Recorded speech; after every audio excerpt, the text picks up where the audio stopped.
Hello friends, breakfast டின்னருக்கு இந்த ஒரு தடவை ட்ரை பண்ணுங்கள் ஃப்ரெண்ட்ஸ். அரிசி உப்புமா எப்படி பண்ணலான்னு பார்க்கலாம். ஒரு அளவுக்கு அரிசி எடுத்துட்டிங்க அப்படின்னா ஒரு கைப்பிடி துவரம்பருப்பு, ஒரு கைப்பிடி கடலப்பருப்பு எடுத்துக்கோங்க. கொஞ்சமாக உங்கள் டேஸ்ட்டுக்கு ஏற்ற மாதிரி மிளகு சீரகம் எடுத்துக்கோங்க. நான் வந்து ஒரு அளவுக்கு அளவு சொல்லியிருக்கேன், நீங்கள் உங்களுக்கு ஏற்ற மாதிரி மாற்றிக்கோங்க. ஒரு அளவுக்கு ஒரு கைப்பிடி கடலப்பருப்பு, ஒரு கைப்பிடி துவரம்பருப்பு, கொஞ்சோண்டு மிளகு, கொஞ்சம் சீரகம்.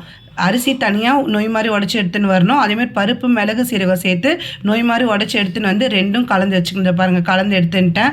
நீங்கள் இப்போ ஒரு அளவுக்கு அரிசி எடுத்துனீங்க அப்படின்னா குக்கர்னால் 2 டம்ளர் வந்து ஜலம் சேர்த்துக்கணும். அதே ஓப்பன் பாட்டில் குக் பண்ணுறீங்கன்னா 2 டம்ளர் ஜலம் சேர்த்துக்கணும். நான் ஒரு பேன் வச்சுட்டு அதில் எண்ணெய் ஊற்றின்னு இருக்கேன். அதில் கடுகு, உளுத்தம்பருப்பு, கடலப்பருப்பு, காஞ்ச மிளகா, பெருங்காயம் சேர்த்து நம்ம தாளிச்சுட்டு அப்புறம் நான் சொன்ன மாதிரி 1க்கு 2 குக்கர்னால் ஓப்பன் பாட்னா 1க்கு 2 ஜலம் சேர்த்து கொதித்தோடனே உப்பு சேர்த்து நம்ம உடச்சி வச்சுருக்கிற நொய்யும் சேர்த்து நல்லா கலந்துட்டு சிம் பண்ணி விட்டுட்டோம் அப்படின்னா சூப்பரான உதிரியான அரிசி உப்புமா ரெடி ஆகிடும் ஃப்ரெண்ட்ஸ். இந்த மாதிரி ஒரு தடவை நீங்கள் ட்ரை பண்ணுங்கள்.